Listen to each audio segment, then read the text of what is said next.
옛날 옛적 경상도 안동 고을에 태계 이황이라는 성리학자가 살고 있었습니다. 그는 학문에 열정적이었고 특히 이기론에 대해 깊이 연구했습니다. 마을 사람들은 그의 명성을 듣고 그에게 가르침을 받기 위해 멀리서 찾아왔습니다. 어느 날 안동 마을의 시장에서 색다른 일이 벌어지게 되었습니다. 평소 조용하던 마을에 인기척이 많아지더니 스승 이황의 집 앞에는 길고 긴 줄이 늘어섰습니다. 그 이유인즉슨 이황이 이기론을 주제로 흥미로운 강연을 한다는 소문이 퍼졌기 때문입니다. 사람들은 저마다 오후에 있을 강의를 기대하며 아침부터 서둘러 자리를 잡았습니다. 드디어 기다리던 강연 시간이 되었고 이황은 평소에 검소한 옷차림으로 사람들 앞에 나타났습니다. 그는 온화하게 고개를 끄덕이며 좌중을 둘러보았습니다. 오늘은 이기론을 통해 우리 삶이 진리를 유쾌하게 풀어보겠습니다. 그러자 사람들은 더욱 관심을 모았습니다. 우리 삶에서 이와 기를 생각할 때 이를 좀 쉽게 설명할 수 있는 방법이 있을까요? 그는 청중을 바라보며 미소 지었습니다. 바로 양념이 들어간 국밥을 생각해보면 됩니다. 이황은 이야기하기 시작했습니다. 이는 국밥의 기본 맛입니다. 국물의 조화로운 맛이 사물의 본질이죠. 아무리 좋은 고기와 재료를 써도 국물에 맛이 없으면 국밥은 완성되지 않습니다. 국물에는 깊은 맛이 있어야 하고 이는 우리 삶의 도덕적 원리와 같다고 할 수 있죠. 사람들은 고개를 끄덕이며 그의 이야기를 경청했습니다. 그렇다면 기는 무엇이냐? 바로 고기와 다른 재료들이죠.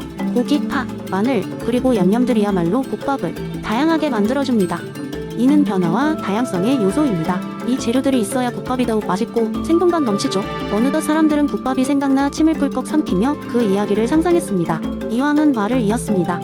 하지만 중요한 건 국밥의 맛있는 조화입니다. 이와 기가 조화를 이룰 때 비로소 최고의 국밥이 탄생하죠. 이처럼 우리의 삶도 도덕적 원리인 이와 변화와 다양성인 기가 조화를 이룰 때 참된 행복과 조화를 누릴 수 있습니다. 강연이 끝나자 사람들은 햇살 같은 미소를 지으며 자리에서 일어났습니다. 국밥처럼 우리의 삶도 조화롭게 살아야겠어. 이 선생님 말씀은 정말 맛있어. 라며 서로 이야기를 나누기 시작했습니다. 이렇듯 태계 이황의 이기론은 국밥 이야기를 통해 더 많은 사람들에게 쉽게 다가갈 수 있었고 사람들은 그날 강연을 계기로 일상이 조화와 도덕적 삶을 생각하게 되었습니다. 이황은 또다시 자신의 집으로 돌아가 미소를 지으며 그날의 강연을 회상했습니다. 오늘도 좋은 하루였구나 하고 중얼거리며 정월대보름의 국밥처럼 그의 지혜는 사람들의 마음속에서 깊고 지속적인 영향을 남겼습니다. 두 번째 이야기 옛날 옛적 조선시대의 어느 작은 시골 마을에 율곡과 이기호발을 실천하는 청년이라는 별명을 가진 영석이라는 젊은이가 살고 있었습니다. 그는 항상 사색에 잠겨 마을 사람들 사이에서 약간 특이한 인물로 여겨졌지만 누구나 인정할 수밖에 없는 현명함을 지니고 있었습니다. 영석은 율곡이 선생의 이기호발서를 너무나도 사랑하여 매일 그 원리를 자신의 삶에 적용하고자 무던히 애썼습니다. 어느 날 마을에서 가장 어르신인 노인이 돌아가시고 마을에서는 큰 장례식이 열렸습니다. 마을 사람들은 슬픔에 잠겼고 그 흐르는 강물처럼 심장의 깊은 곳에부터 울컥거리는 슬픔의 기운을 느끼고 있었습니다. 영석도 물론 슬펐지만 동시에 그는 이 슬픔이 단순한 감정 이상의 것임을 깨달았습니다. 이의 원리에 따라 고인의 삶과 죽음의 의미를 이해하려 했고 기의 흐름으로 인해 이 슬픔이 현실적으로 느껴짐을 체감했습니다. 영석은 장례식 후 마을 회관에서 사람들을 모아 이야기를 전하기로 했습니다. 그는 말했다. 우리가 느끼는 이 슬픔은 고인에 대한 기억과 사랑이라는 이와 그리움으로 울적해지는 우리의 마음이라는 기가 서로 어우러져 만들어진 것입니다. 이와 기는 고인과 우리의 관계를 더욱 깊이 있게 만들어주는 것이지요. 사람들은 그의 이야기에 고개를 끄덕였고 비록 여전히 슬퍼했으나 슬픔 너머에 있는 사랑과 기억의 의미를 되새겼습니다. 그 덕분에 마을은 단순히 슬픔에 잠기기보다는 고인의 헌신과 따뜻함을 기억하며 삶의 본질적인 가치를 이해하게 되었습니다. 또 다른 날 마을에 큰 가뭄이 찾아왔습니다. 땅은 갈라지고 농작물은 시들어갔지만 영석은 여전히 낙담하지 않았습니다. 그는 말했다. 자, 이 가뭄도 이와 기의 상호작용 속에 존재합니다. 자연의 원리인 이에 따라 계절이 순환하며 그중 한 부분인 기후의 기가 우리에게 영향을 주고 있는 것이죠. 우리 마을은 지금 이 기의 변화를 겪고 있지만 이는 언젠가 변할 것이고 우리가 다시 풍요를 누릴 수 있을 것입니다. 사람들은 그의 긍정적이고 철학적인 시각에 영감을 받았고 가뭄을 극복하기 위한 다양한 방법을 고민하게 되었습니다. 그리하여 사람들은 힘을 모아 우물을 깊게 파고 빗물을 모아두는 시스템을 구축하였고 조금씩 상황을 개선해 나갔습니다. 영석의 이야기는 단순히 이론적 설명에 그치지 않았습니다. 그의 삶의 방식은 율곡 이이의 이기호발서를 마을 사람들의 일상에 스며들게 만들었고 어려운 시기에도 사람들 간이 협력을 가능하게 했습니다. 그의 이야기와 실천은 오래도록 전해져 내려와 사람들에게 이와 기를 통해 어떻게 세상을 이해하고 살아갈지를 깨우쳐주는 훌륭한 본보기가 되었습니다. 세 번째 이야기, 옛날 옛적 조그마한 마을에 사는 이마누엘이라는 이름의 철학자가 있었습니다. 그는 마을의 사람들에게 선언적 인식이라는 주제를 통해 중요한 메시지를 전달하고 싶어 했습니다. 그는 마을에서 가장 인기 있는 빵집에서 사람들이 모여있는 때를 기다렸습니다. 어느 날 아침, 마을의 모든 사람들이 아침 식사를 위해 빵집에 모였을 때 이마누엘은 조용히 일어서서 이야기를 시작했습니다. 여러분, 그가 발문을 열었습니다. 아주 오래전부터 우리는 세상 모든 일이 경험을 통해서만 배울 수 있다고 믿어왔습니다. 그런데 어쩌면 우리 중 누군가는 경험하지 않고도 어떤 것들을 알 수 있다고 생각해 본 적이 있나요? 사람들은 이마누엘의 갑작스러운 질문에 의아해했지만 곧 호기심에 차서 그를 주목하기 시작했습니다. 예를 들어볼까요? 이마누엘은 미소를 지으며 이어 말했습니다. 모두가 이 빵집에 들어올 때 우리는 왜 문이 항상 예전에 열었던 방식대로 열리는지 알고 있었죠. 이런 것은 사실 경험에 의해 배운 것이지만 더욱 흥미로운 것은 우리가 그 방식이 앞으로도 계속될 것이라고 미리 알고 있다는 점입니다. 그 이유는 무엇일까요? 고개를 갸웃거리며 듣던 마을 사람들은 점점 그의 이야기에 빠져들었습니다. 수학적인 진리도 마찬가지입니다.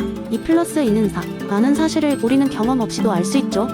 무언가를 직접 셈하지 않고도 우리는 2와 2를 더하면 4가 된다는 것을 알잖아요. 바로 이것이 선언적 지식입니다. 즉, 경험하기 전에 미리 아는 지식이죠. 빵집의 주인인 엘리자베스 여사가 조심스럽게 손을 들었습니다. 그런 지식은 어디서 오는 거죠? 그리고 그걸 어떻게 알 수 있나요? 이마누엘은 기뻐하며 대답했습니다. 그것이 바로 인간의 인식체계가 가진 신비한 능력 중 하나입니다. 우리는 이성이라는 도구를 통해 그런 지식을 얻죠. 마치 빵집이 빵을 만들기 위해 오븐을 필요한 것처럼 우리에게도 세상을 이해하기 위한 기본적인 도구가 필요한 겁니다. 이 말을 듣고 나서 사람들은 저마다 고개를 끄덕이며 생각에 잠겼습니다. 삶 속에서 항상 경험에 의존해왔던 그들이었지만 이마누엘의 말을 듣고 나니 구름 속에서 비치는 햇살처럼 새로운 빛이 열리는 듯한 기분이 들었습니다. 마지막으로 이마누엘은 결론 지으며 말했습니다. 선언적 지식은 우리에게 세상을 이해하는 새로운 눈을 제공합니다. 마치 보이지 않는 지도처럼 우리의 이성은 우리를 이끌어주는 것이죠. 그러니 여러분도 일상에서 이런 작은 하지만 중요한 인식을 찾아보세요. 그날 이후로 마을 사람들은 이마누엘의 철학적 가르침을 바탕으로 일상의 작은 것들 속에서도 새로운 가치를 발견하기 시작했습니다. 길을 걷다가도 하늘을 보다가도 그들은 스스로에게 묻곤 했습니다. 이건 내가 경험한 것이 아닌데도 왜 이렇게 확실할까? 하고 말이죠. 이는 마치 심오한 수수께끼를 푸는 즐거움처럼 매일의 삶에 한층 더 큰 의미를 부여해 주었습니다. 네 번째 이야기한테 아리스토텔레스의 목적론에 푹 빠진 한 철학자가 있었습니다. 이 철학자는 모든 것의 목적을 탐구하며 하루하루를 보냈습니다. 그의 이름은 알렉산더였고 그는 목적론을 좀 더 재미있는 방식으로 사람들에게 전달하고자 독특한 여행을 계획했습니다. 어느 날 그는 친구들을 모아 도심 속공원으로 여행을 떠났습니다. 친구들은 알렉산더가 또다시 철학 강의를 하려는 것인지 의심스러워했지만 그의 열정에 이끌려 따라 나섰습니다. 공원에 도착하자 알렉산더는 친구들에게 말했다. 오늘 우리는 목적론을 실생활에서 체험해볼 거야. 자연과 인간의 본성에 대해 이야기를 나누면서 공원의 각 요소가 가진 목적을 탐구하는 거지. 첫 번째로 그들은 커다란 나무 앞에 섰습니다. 알렉산더는 친구들에게 물었습니다. 이 나무의 목적은 무엇일까? 친구 중 하나가 대답했습니다. 커다랗고 아름다운 잎을 피워내어 사람들에게 그늘을 제공하는 것이 아닐까? 알렉산더는 미소 지으며 말했다. 맞아. 그리고 아리스토텔레스에 따르면 이 나무는 성장하고 번식하는 것이 가장 근본적인 목적이지. 다음으로 그들은 호숫가에 걸어갔습니다. 물고기가 바쁘게 헤엄치고 있는 모습을 보며 알렉산더는 말했다.